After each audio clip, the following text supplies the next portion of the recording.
Éphésiens chapitre 4, verset 12.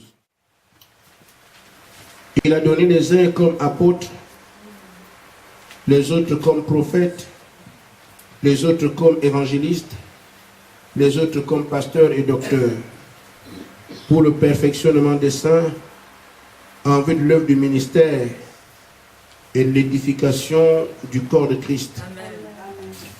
Jusqu'à ce que nous soyons tous parvenus à l'unité de la foi et de la connaissance du Fils de Dieu, à l'état d'homme fait, à la mesure de la stature parfaite de Christ. Amen. Nous prenons également Éphésiens au chapitre 5, à partir du verset 25, juste à la suite. Marie, aimez vos femmes comme Christ a aimé l'Église et s'est livré lui-même pour elle, afin de la sanctifier par la parole, après l'avoir purifiée par le baptême d'eau, afin de faire paraître devant lui cette Église glorieuse, sans tache ni ride, ni rien de semblable, mais sainte et irréprochable. Amen. 2 Pierre, chapitre 1, verset 5.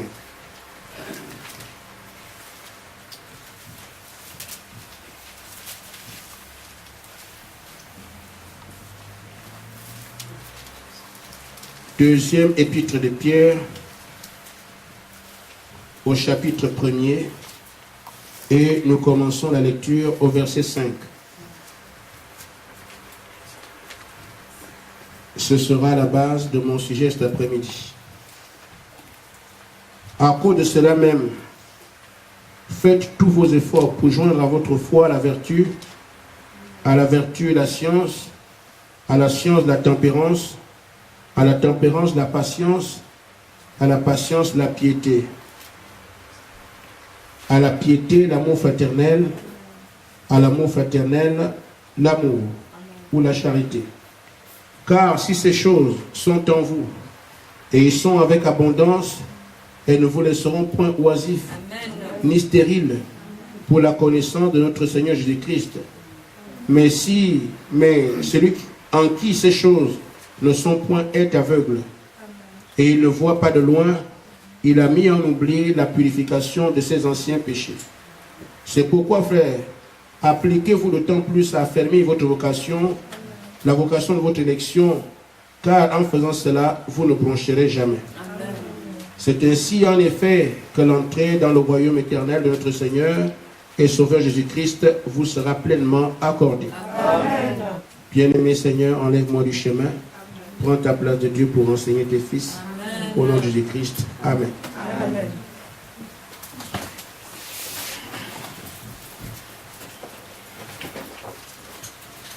Je vais commencer par une écriture que je n'ai pas lue ce soir, mais c'est dans Matthieu chapitre 5, verset 48, que vous trouverez cet ordre que Jésus-Christ a donné à son Église. Il dit dans ce chapitre et ce verset 48, soyez parfaits comme votre Père Céleste est parfait. Amen. Je crois que nous avons déjà compris pour quelles raisons on se rassemble. Amen. Nous disons bien, nous ne sommes pas ici pour faire une église. Nous ne sommes pas ici pour animer une religion ou un mouvement donné. Nous sommes là simplement pour proclamer le message que Dieu a envoyé dans cet âge. Amen. Au moyen de ce message, son épouse, les élus, doivent se rassembler. Amen. Et quand ces élus sont ensemble, c'est là qu'ils prennent la forme que la parole qui est prêchée va leur donner. Amen. Et c'est ce qui leur permettra d'entrer dans le royaume qui leur est destiné. Amen. Nous voyons donc, et nous sommes au début de ce message, lié à la voie de la perfection. Amen. Amen. Je parle de la voie de la perfection. Il y a moyen pour être parfait. Amen. Parce que l'épouse sans tache ni ride qui est parfaite va exister. Amen. Amen. Mais on peut se demander comment.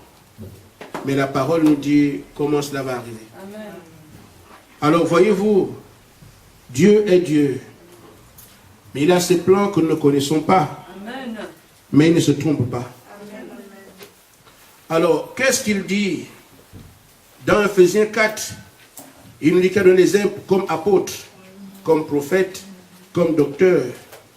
C'est eux qui ont le mandat de perfectionner l'Église. Nous avons toujours vu que le diable, agissant par la sagesse humaine ou par le compréhensible humain, va dire à quelqu'un, mais tu peux prier à la maison. Mais tu lis ta Bible chez toi, c'est déjà bien. Mais c'est une vue satanique, ce n'est pas bien. Parce que l'homme ne peut pas se perfectionner lui-même. Amen. Amen. L'épouse parole doit paraître, mais Dieu a dit, je remets le mandat du perfectionnement entre les mains des apôtres, des pasteurs, des évangélistes. Et qu'est-ce qu'ils font? Ce sont eux qui sont des ouvriers pour édifier le corps de Christ. Amen. C'est son choix à lui. Mais quelqu'un dit, comme chacun le dit, ceux qui n'ont pas bien compris, Dieu est dans mon cœur. Amen. Avant que Dieu ne soit dans ton cœur, il y a d'abord le diable qui est là. Amen. Dieu vient dans ton cœur quand le Saint-Esprit y est entré. Amen. Même si tu aimes le Seigneur, mais avant que le Saint-Esprit s'établisse en toi, c'est d'abord l'ennemi qui est là. Amen. Tu liras cela par les actes que tu poses et les choses que tu aimes. Amen. C'est pour ça que cette nature ancienne ne peut pas aller au ciel. Amen. Dieu vous dit dans Jean chapitre 3, si un homme n'est d'eau d'esprit, il ne peut voir le royaume des cieux. Et pourtant, on est bien né sur la terre, on a des capacités, on comprend des choses, on fait des choses. Mais pour ceux qui est l'entrée du royaume, il faut que vous soyez nés de nouveau. Et une véritable naissance nouvelle. Pas tant que rentrer dans le ventre de sa mère, non, c'est pas ça. Une naissance cette fois-ci spirituelle. Si vous n'avez pas cette naissance-là, il n'y a rien que vous puissiez faire pour entrer dans le royaume de Dieu. Amen. Alors, nous revenons sur l'écriture que nous venons de lire, qui est celle de Pierre. Et elle pourra éventuellement nous aider dans la compréhension de l'intérêt que nous avons à écouter la parole tous les jours. Amen. Amen. Amen. Le pasteur n'est pas un policier. Amen. Le pasteur prêche. Il exhorte. Amen. Nous avons vu que Pierre dit ceci. Je vais y revenir. Mais je fais quand même un petit pas en prélude de ce qui va suivre. Pierre dit, à cause de cela même, faites tous vos efforts pour joindre à votre foi la vertu. À la vertu, la science. À la science, la tempérance. À la tempérance, la patience. À la patience, la piété. À la piété, l'amour fraternel. Et à l'amour fraternel, l'amour. Il dit, car si ces choses ne sont pas en vous, il dit, car si ces choses sont en vous, et ils sont avec abondance, elles ne vous laisseront point oisifs, ni stériles, quant à la connaissance de notre Seigneur Jésus-Christ. En d'autres termes, c'est à travers ces choses, ces vertus que vous avez ici, que vous pouvez connaître qui est Jésus-Christ. Amen. Je n'ai pas la charge d'écrire la Bible, j'ai la charge de la prêcher. Amen. Ainsi, voyez-vous, beaucoup disent connaître Jésus, mais d'après les Écritures, pour le connaître, vous devez arriver à avoir ces vertus en vous. Amen. Si vous ne les avez pas, vous croyez, ou du moins vous croirez que vous connaissez Jésus, mais vous ne le connaissez pas.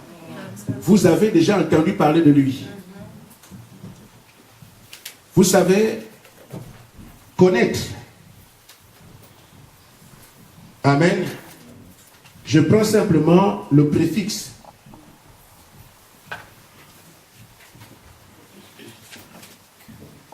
Amen. Connaître. Con, en espagnol, c'est avec. Du moins, c'est en latin.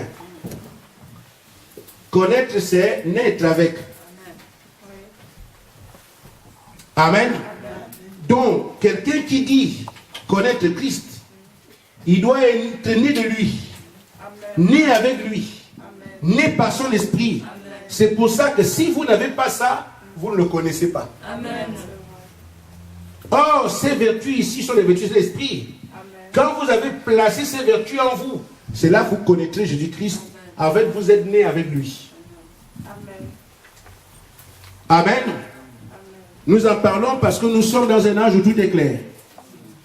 La confusion Babylone règne à l'extérieur, mais l'épouse doit avoir la clarté de la parole. Amen. Amen. Amen. En d'autres termes, quand tu n'as pas le Saint-Esprit, tu ne connais pas qui est Jésus. Tu entends parler.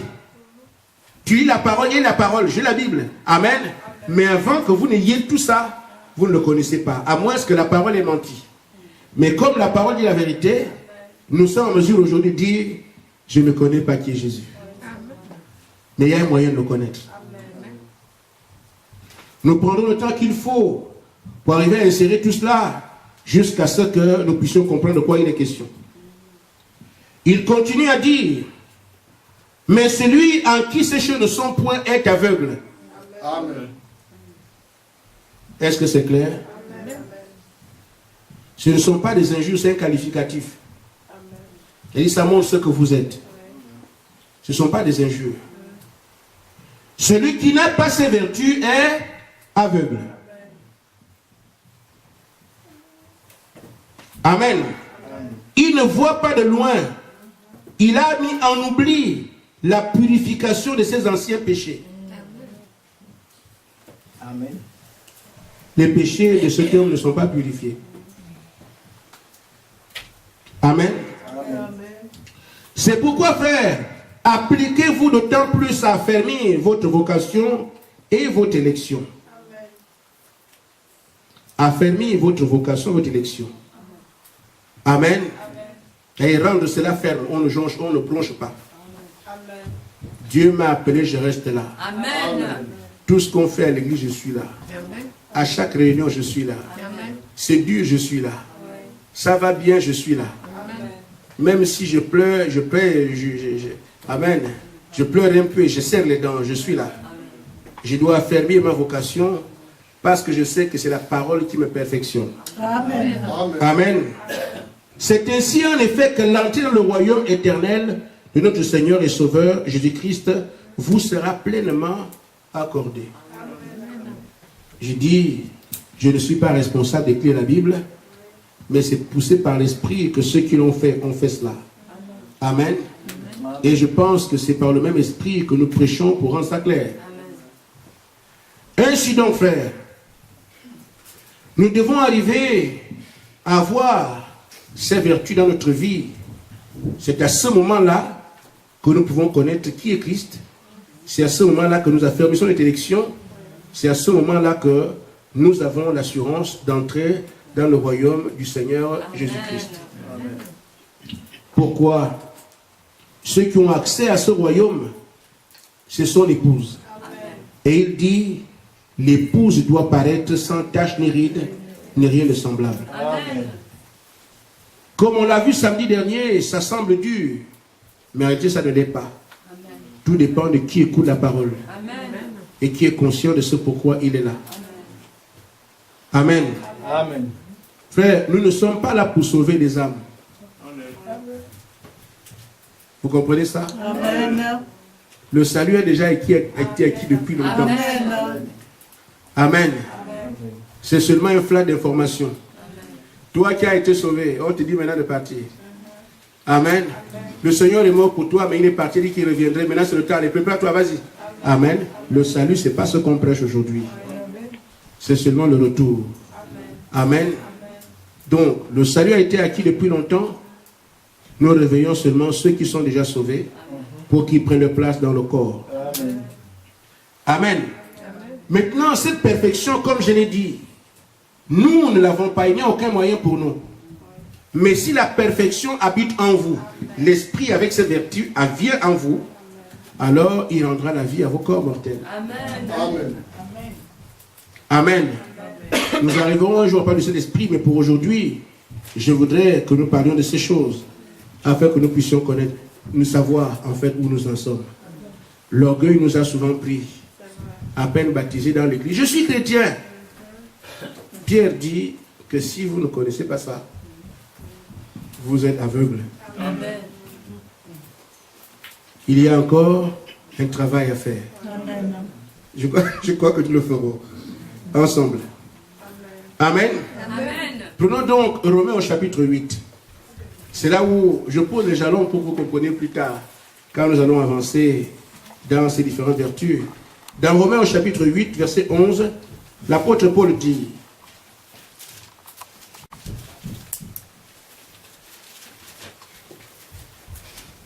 Paul, c'est notre frère. Amen. Amen. Et je l'aime beaucoup, l'apôtre Paul. Amen.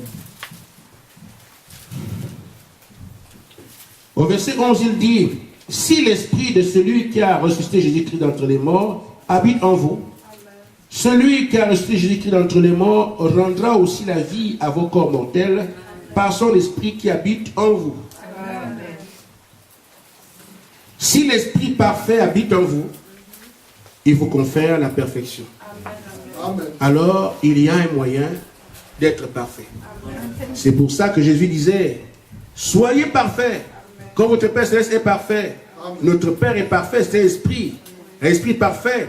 Si l'Esprit parfait habite en vous, alors il vous confère la perfection.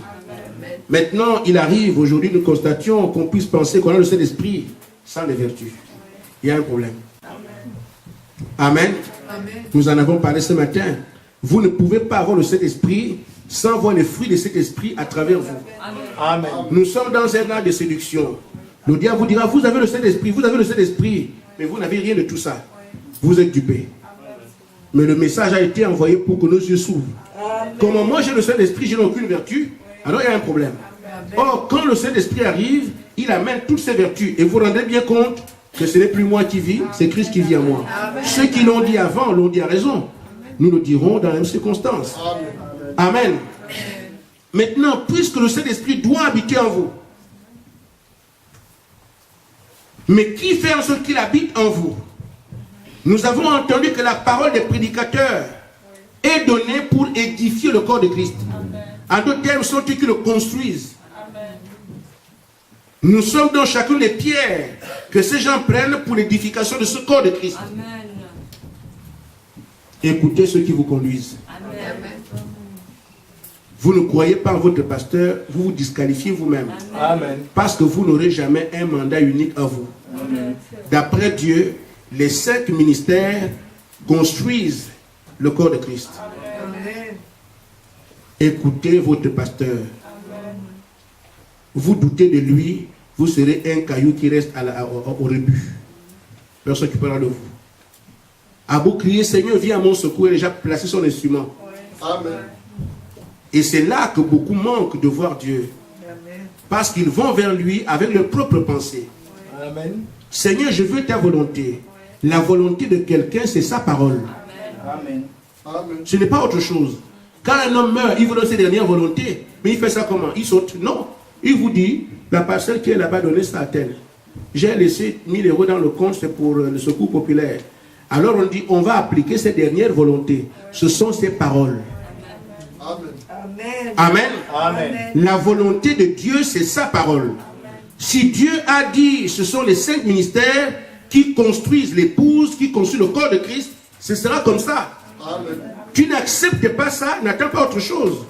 Parfois on prie le Seigneur, on prie, surtout la volonté de Dieu, on prie, je ne suis pas exaucé. Est-ce que tu as demandé à Dieu qu'est-ce qu'il vous fait d'après ta parole? Parce qu'il ne changera pas sa parole à cause de toi. Amen. Amen. Amen. Ainsi donc, je dirais à l'église, nous avons intérêt à écouter la parole de Dieu, à respecter les prédicateurs, à écouter ce qu'ils disent. Certes, il y a des vrais et des faux, ce n'est pas à vous d'en juger. Si vous êtes un fils de Dieu, restez humble. Mais la vie de l'évangile, Dieu fera un chemin pour vous. Il a dit: je suis le chemin, la vérité et la vie. Son fils ne manquera pas de chemin alors que lui, il en est le chemin lui-même. Qu'est-ce qu'il fera? Il fera une voie pour toi. Mais on est à l'église, on attaque le pasteur, vous perdez votre temps. On est sûr, moi je ne crois pas en lui. Tu peux ne pas croire en lui, ce n'est pas un problème. Es-tu sûr que ce n'est pas celui en lui que tu dois croire? Est-ce que tu es sûr que ce n'est pas en lui que tu dois croire? Donc si Dieu vous envoie quelqu'un, respectez-le. Écoutez ce qu'il vous dit. Amen. Parce qu'il tient son mandat pour faire de vous membre du corps de Christ. Amen. Il n'y aura pas un autre moyen. C'est ce que vous voyez partout. Des pasteurs qui prêchent, des prédicateurs. Il y a des faux et des vrais, tout le monde prêche. Parce que c'est le moyen que Dieu a pourvu. Mais maintenant, il y a des faux et des vrais. Si vous êtes habitué au faux, quand le vrai viendra, vous manquerez la chose pendant que tout le monde est faux. La meilleure chose, c'est d'être humble. Si un faux vient, je suis humble. Amen. Dieu, lui, sait que c'est lui que je cherche. Amen. Parce que je risque de cracher sur Jésus, croyant que ce n'est pas le Messie. Alors que c'est vraiment le Messie qui est là. Ceux qui ont craché sur lui, quand il va revenir, posez-leur la question. Parce que chacun verra la scène de sa vie. Quand ils vont se rendre compte que c'est lui qui était le Messie, Israël le saura. Amen. Que le Messie est arrivé. Nous l'avons crucifié. Ceux qui ont pris les marteaux vont voir comment le marteau est dans sa main. Je ne sais pas dans quel état ils seront. Celui qui a tissé comment on appelle ça? La couronne d'épines. Il va voir comment il est en train de faire la couronne. En tout cas, tu vas voir ça aujourd'hui. Quand il va voir ça lui-même, comment il est en train de faire la couronne, parce que chacun verra le film de sa vie. Amen. Amen. Ce que vous dites concernant le pasteur là-bas, vous verrez bien. Amen. Toutes les raisons que vous faites chez vous là, vous allez voir ça en direct. Amen. Mais je vous prends vous tous à témoin et le Seigneur est dans cette salle. Moi, je serai juge. Amen. Je sais de quoi je parle. Parlez pour vous, je parle pour moi. Je serai là. Les saints joueront la terre. Je serai parmi ces saints-là. Ça, je vous le dis au nom du Seigneur. Je sais de quoi je parle. Amen. Débrouillez-vous. Amen. Maintenant, si vous prenez votre temps à prendre tout à la légère, le pasteur vous parle. Ah, moi, vous voyez un homme. C'est ce qui est difficile.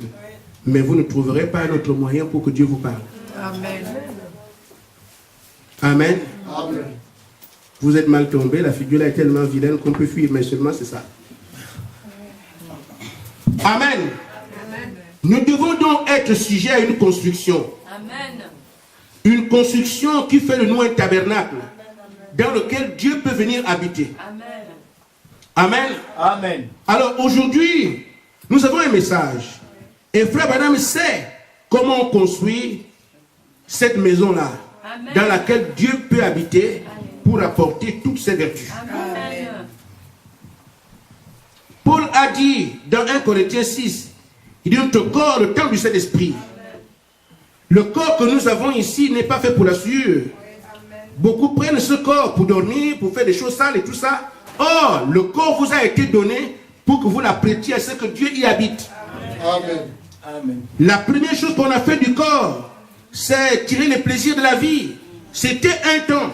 Mais Dieu vous a donné ce corps, pas pour qu'il sert pour le monde, ni pour la souillure. C'est son temple, c'est sa maison. Amen. Mais il faudrait que l'homme accepte de dire, Seigneur, prends-moi. Et maintenant, quand tu es le temps de Dieu, laisse-toi faire, que Dieu donne la forme qu'il faut, et il veut maintenant lui-même habiter. Amen. Frère Branham dit, dans la brochure La Statue de l'homme parfait, à la page 23. Amen. Amen. Je veux dire comment vous construire votre maison spirituelle. L'endroit où Dieu doit habiter. Il veut habiter en vous. Il veut vous faire devenir comme lui. Il veut que vous reflétiez son être. C'est ça le désir de Dieu. Il veut habiter en nous. Il veut que nous puissions refléter son être. On ne peut pas le faire par notre nature charnelle. Il faut que son esprit s'établisse en nous. Alors nous allons refléter ce qu'est Dieu.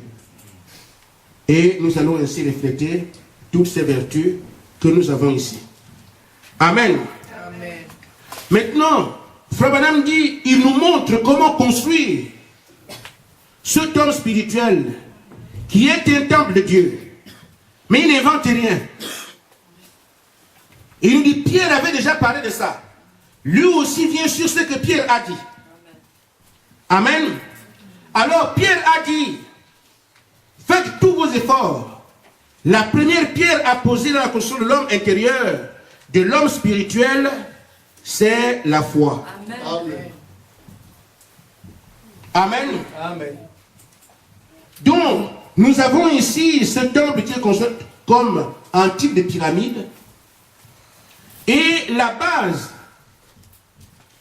quand l'édifice de Dieu se construit, la maison de Dieu se construit, le repos, c'est la foi. Amen. Amen. Paul dit dans Hébreux 11:6, calmez-vous. Sans la foi, vous ne pouvez pas être agréable à Dieu. En d'autres termes, si vous n'avez pas la foi, Dieu vous rejette. Et il ne peut donc pas habiter dans ceux qu'il rejette. Il faut d'abord qu'il vous attire et que vous veniez. Et qu'il commence un travail avec vous. C'est pour ça, quand vous entendez, moi je connais, moi je sais, des gens au caractère particulier, Dieu ne peut pas avoir ne fût-ce qu'un petit commencement avec eux. Amen. Mais il se révèle aux petits qui veulent apprendre. Amen. Seigneur, comment faire? L'époux sans tache ni ride. Mais c'est trop dur. Mais comment est-ce possible? Quand je vois ma vie, tu commences à venir. Amen. Parce que tu as d'abord entendu qu'il y a eu une épouse sans tache ni ride. Quelqu'un a prêché cela. La foi vient de ce qu'on entend. Amen. Alors tu as une réaction qui te ramène vers Dieu. Parce que tu veux être taillé en fonction de ce que tu as entendu. Là, Dieu peut commencer un travail avec toi. Amen. La première chose, c'est donc la foi. Et cette foi, c'est ce qui permettra à Dieu de commencer à travailler avec toi. Amen. Pourquoi? Frère Branham dit qu'il y a deux choses qui gouvernent la vie d'un homme. Amen. Amen. Dans la brochure paragraphe 18.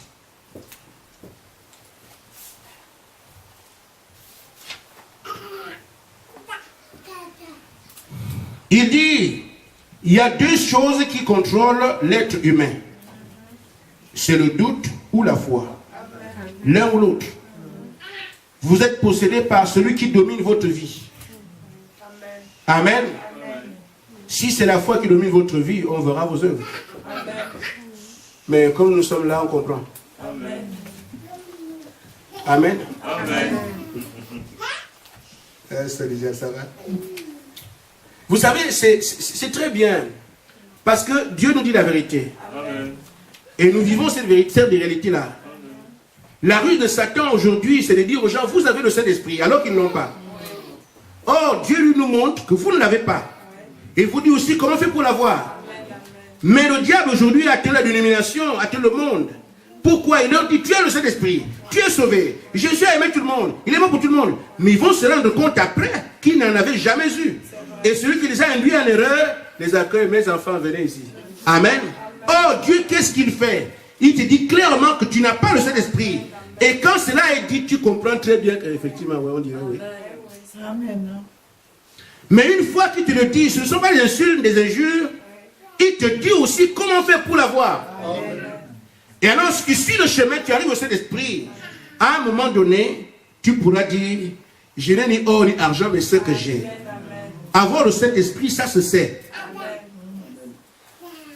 Amen. Alors vous le saurez. Ensemble, vous ne le savez pas. Amen. Vous savez seulement que vous ne l'avez pas. Parce que la parole est claire et nous identifie clairement qu'on n'a pas. Amen. Mais à un moment donné, vous saurez aussi que vous l'avez. Et quand vous parlerez du Saint-Esprit, Paul dit, je ne suis pas venu pour discourir. Démontrer la puissance de l'Esprit. Quel esprit? Ça venait de l'apôtre? Non. C'est l'Esprit qui était en lui. Qui démontrait. Amen. Nous continuons à marcher. Alors, remarquez, frère,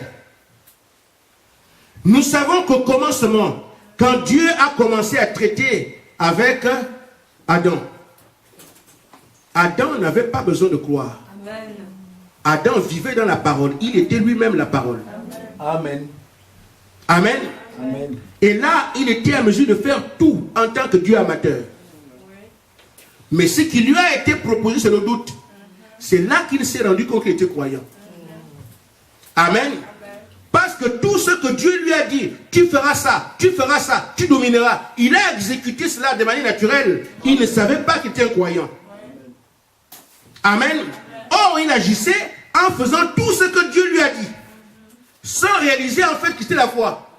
Mais il réalise que c'était la foi quand l'autre est venu. Amen. Et il ne peut pas avoir les deux en même temps. Une fois qu'il y a une incrédulité, l'incrédulité c'est quoi? C'est douter de la parole. Faire le contraire de ce que Dieu a dit. C'est ça le péché. Le péché, ce n'est pas voler, ce n'est pas mentir. Amen. Le péché, ce n'est pas croire ce que Dieu a dit. Parce qu'Abraham, du moins Adam, n'a tué personne. C'était pas un voleur. Amen. C'était pas un tueur. C'était pas, je sais pas tout ce qu'on a attribué du péché aujourd'hui. Il n'avait pas fait tout ça. La seule chose qu'il a faite, il a désobéi à la parole. Terminé. C'est ça le péché. Amen. Amen. Ainsi donc, quand on ne croit pas la parole, c'est là qu'on pêche. Alors, qu'est-ce que Dieu fait quand il veut commencer une œuvre avec vous? Il doit d'abord vous amener à croire la parole. Amen. Vous ne croyez pas la parole, vous n'irez nulle part avec lui. Amen. Parce que c'est le péché, l'incrédulité qui vous a éloigné de Dieu. Et quand Dieu veut traiter avec toi, il amène d'abord la foi afin que sa parole soit crue. Une fois qu'elle est crue, alors elle peut commencer à s'exprimer à travers toi. Amen. La première chose, c'est la foi. Amen. Amen. Amen. Il dit encore, que fait la foi? La foi vous amène à croire la parole. De quelle manière? Être sûr que tout ce que Dieu dit, il le fait. Amen. Parce que quand il vous promettra des choses à venir que vous ne croyez pas, il ne peut pas vous amener quelque part. Ça ne sert à rien. Vous ne pas commencer. Amen. Amen. Donc le socle, c'est la foi.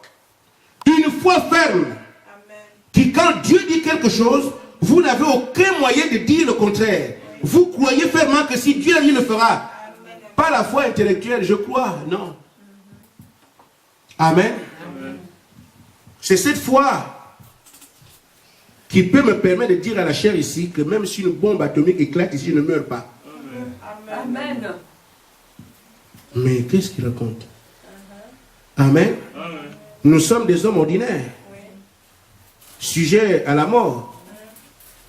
Mais si je me base sur ce que Dieu a dit, si moi, l'Éternel, je suis avec vous, rien ne pourra contre vous. Amen. Je m'appuie là-dessus pour dire, tirez sur moi, je ne fuis pas. Amen. Amen. Et ça, frère, on tire sur vous, vous ne mourrez pas. Amen. C'est vrai. Une ferme assurance. Amen. Pas seulement quelqu'un qui veut s'amuser ou qui veut se faire voir. C'est quelque chose que tu dis, sachant que c'est vrai. Vous savez, frère, quand vous mentez, Dieu le sait, le diable le sait aussi. Quand vous présumez aussi, Dieu le sait, le diable le sait aussi. Amen. Mais quand vous êtes aussi sûr de vous, le diable le sait, Dieu aussi le sait. Celui qui sait de quoi il parle, même si tout l'enfer se vide, il sera debout. Amen. Amen. Mais celui qui dit, je sais à qui j'ai écrit comme ça, je sais à qui j'ai écrit comme ça, et quand une feuille tombe dans la brousse, il fuit. Ce sont des expressions, c'est tout. Comme on a une bouche, on peut parler. Je vous raconte une histoire. Nous avons tout le temps. Si on parle de la foi aujourd'hui, on reviendra. Un pasteur d'une très grande église dans un pays se baladait dans une grosse voiture avec sa femme. Il est arrivé à une clairière, il a trouvé un monsieur là. Ce monsieur était tout malheureux. Alors le pasteur, avec la morale, un homme malheureux comme ça, on peut le recueillir. Monsieur, montez, on va vous avancer pour vous déposer là où vous allez. Ah, merci, monsieur. Il est monté dans la voiture. Et quand il est monté, il a commencé à se dire, mais vous les grands hommes là, hein, vous nous méprisez, vous. Hein? Vous nous méprisez, vous avez de grosses voitures, des belles femmes et tout ça, vous nous méprisez, nous. Le pasteur se dit, mais comment? On vous méprise comment? Les termes ne sont pas exacts, hein? Mais c'est une image que je vous donne. Pour que vous ayez une idée de ce que je veux dire. Alors, le monsieur a dit, oui, c'est vous qui nous méprisez. Déjà, vous êtes qui, vous? Oh, mais je suis le pasteur de la plus grande église de la région. ou du pays. Ah bon? Ah, mais ça c'est bien. Je suis très très bien tombé. Madame, mais c'est mon épouse, c'est elle qui est la secrétaire particulière des questions. Amen, bon. Le monsieur dit, vous parlez de Jésus? Jésus est mort, Jésus a fait ceci. Vous mentez, vous ne pouvez pas prouver des choses comme ça. Jésus, si vous mentez, vous amusez les gens et tout ça, vous les escroquez. Le monsieur a pu dire ce qu'il pouvait dire pour déranger le pasteur. Le pasteur là, écoute, tu continues comme ça, je te laisse ici parce que nous on veut partir. Comment tu viens me traiter comme ça dans ma propre voiture? Le monsieur dit, toi tu vas me faire descendre, tu peux me faire descendre. Je dis bon. Je vais te faire descendre de ma voiture. Alors quand le pasteur s'est arrêté pour le faire descendre, il a pris son arme. Il a pointé ça à l'oreille de la femme du pasteur. Pasteur, vous continuez à conduire là, je la chauffe ici. C'est fini. Le pasteur, oui, il laisse. Madame, vous êtes secrétaire du pasteur de la plus grande église et tout ça, vos commentaires là. Mais je dis, toi là, tu dois nier Jésus-Christ tout de suite ou bien je te tue. Si tu ne nies pas que tu ne crois plus en Jésus, je te tue. Je compte jusqu'à toi. Tu choisis. Si tu veux vivre, je te laisse. Si tu ne veux pas vivre, si tu veux vivre, je te laisse. Tu le dis, ou bien tu confesses Jésus-Christ, je te tue. Il pousse encore un peu. Je veux vivre. Bon alors, tu avais dit que Jésus-Christ est mort pour vous. Et tu dis que tu préfères nier Jésus. Il laisse. Monsieur, vous venez aussi. Quand le pasteur, il l'amène à côté. À genoux. Pasteur à genoux. Il met la balle ici. Il met le revolver à la tempe. Monsieur, vous avez dit que Jésus est mort pour vous. Mais vous aussi, vous pouvez mourir pour lui. Maintenant, je compte jusqu'à 3. Si vous ne niez pas Jésus, je vous tue. Et il avait vraiment l'apparence, c'est-à-dire que, vous savez, les démons, vous transforment. Hein. Si vous ne niez pas, je vous tue. 1, 2, je ne suis plus chrétien, Jésus. Je veux vivre. Ah, d'accord, ok, d'accord. Vous voyez? Vous ne pouvez pas venir nous dire, nous croyons en Jésus, nous on croit en Jésus, et vous le niez alors qu'il est mort pour vous. Vous voyez, vos histoires là, c'est pour l'argent. Vous voulez me faire avaler un Jésus comme ça? Moi? Dis-moi, je vais vous prouver qu'un homme est un homme. Il prend le pistolet, il met ici. Quand il a mis le pistolet, le pasteur vient. Ne fais pas ça. Il a tiré. Il a ouvert le pistolet. Dans le pistolet, il n'y avait aucune balle. Aucune. La sœur a nié le Seigneur sans une balle. Le pasteur a nié le Seigneur, il n'y avait aucune balle. Il leur a dit, c'est ça? Vous dites que Jésus-Christ est mort pour vous? Vous êtes capable de mourir pour lui? Et vous allez prêcher aux gens partout que Jésus-Christ est la vérité? Vous voyez ce que vous faites, vous? Le monsieur a pris son pistolet, il est parti. Remarquez, imaginez dans quel état le pasteur et sa femme sont restés. Amen. Alors, quand nous disons que nous croyons dans la Odyssée, frère, Pierre dit, faites tous vos efforts. Parce que les circonstances comme celle-là vont vous arriver. J'ai dit, mais si ce monsieur venait sur moi, ce serait bien. Amen. Parce que frère, je vous le dis, je ne veux plus rester ici. Amen. Cette terre-là ne sert à... Mais pour faire quoi? Amen. Amen. Ne voyez-vous pas que le diable a dupé tout le monde? Amen. Tu achètes une belle voiture le matin, accident à midi. Amen. Tout est éphémère, rien ne sert à rien. Amen. Tu te maries, tu aimes ton chéri, c'est lui aussi qui te tue. Mais frère, rien n'est utile ici. Amen. Mais si c'est une occasion, la mort c'est seulement une porte qui m'amène à la gloire. Amen. Oh, ce monsieur, s'il venait chez moi, il est petit. Oui. Amen. Mais une chose est sûre, si Dieu a un programme avec vous, même s'il amène un caterpillar qui vous roule dessus, vous ne mourrez pas. Amen. Il est temps qu'on puisse voir ces choses en direct. Amen. Mais qui sont ces gens-là? C'est ce que le message fait. Construire des gens en qui il y a ces vertus. Et ces vertus sont le gars de la vie. Amen. Aucun esprit, qui qu'il soit, n'osera venir la franchir, traverser tout ça. Aucun démon n'aura le courage. Aucun. C'est pour ça que ces hommes deviennent des hommes surnaturels. Des hommes et des femmes spéciaux. Amen. C'est pour ça que, voyez-vous, un jour, Frère Branham avait pris un fusil. Et ce fusil-là était un fusil très sophistiqué. Donc il devait tirer, il faisait la chasse. Il tirait à peu près à 800 mètres, il atteint le gibier. Alors, on lui a fait un fusil qui a été très très bien travaillé.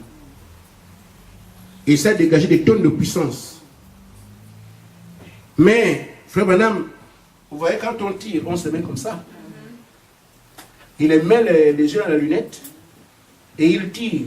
Au lieu que la balle aille là-bas, le fusil a explosé entre ses mains. Amen. Amen. Alors, quand le fusil a explosé, on a amené le fusil chez le réparateur. On a expliqué au réparateur ce qui s'est passé. Pour le réparateur, celui qui avait le fusil là est mort. On lui a dit que non, mais il n'est pas mort. Vous dites quoi? Il dit non, celui qui avait le fusil là n'est pas mort. Il dit ça, c'est quelqu'un qui était assis sur le même banc que Dieu. Amen. C'est l'expression de cet homme-là, un païen. Il dit s'il n'est pas mort, c'est quelqu'un qui était assis sur le même banc que Dieu. Parce qu'on ne peut pas expliquer qu'un fusil de ce calibre explose à côté de l'œil, tout ça, et ne meurt pas. Raison de plus.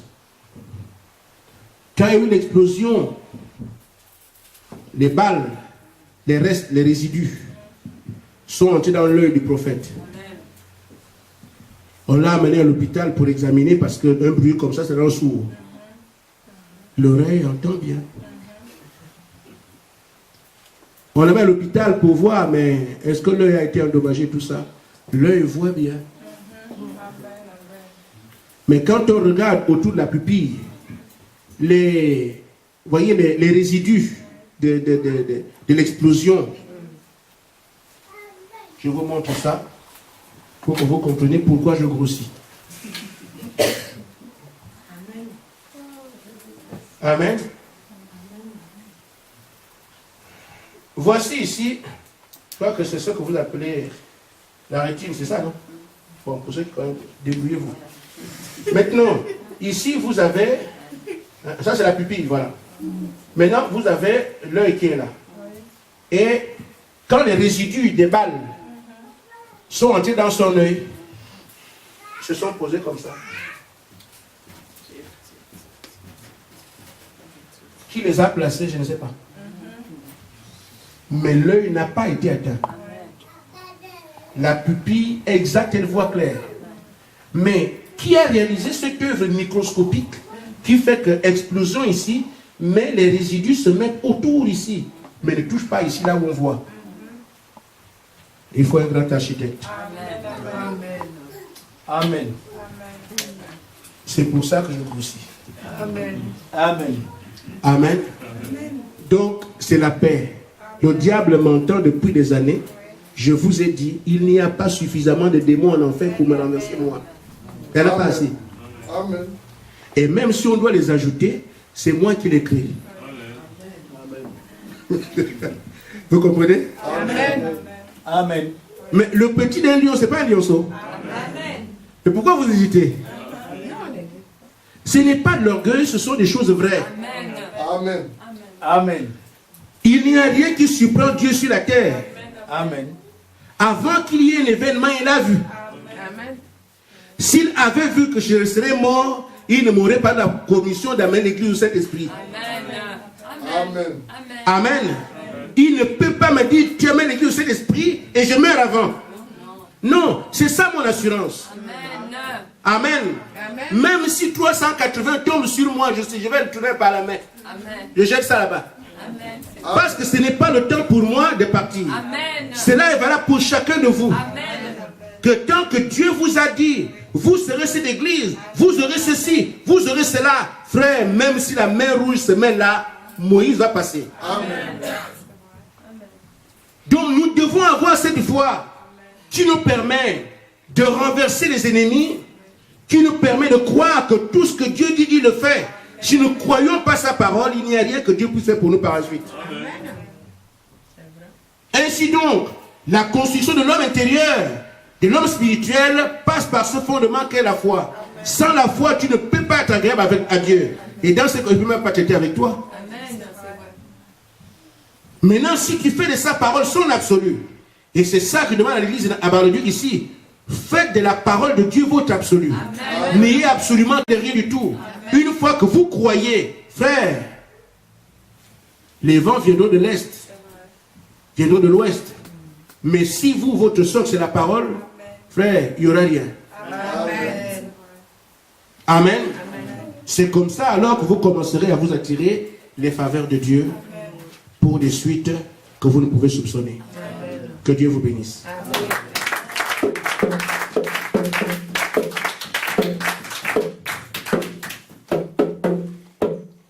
Amen.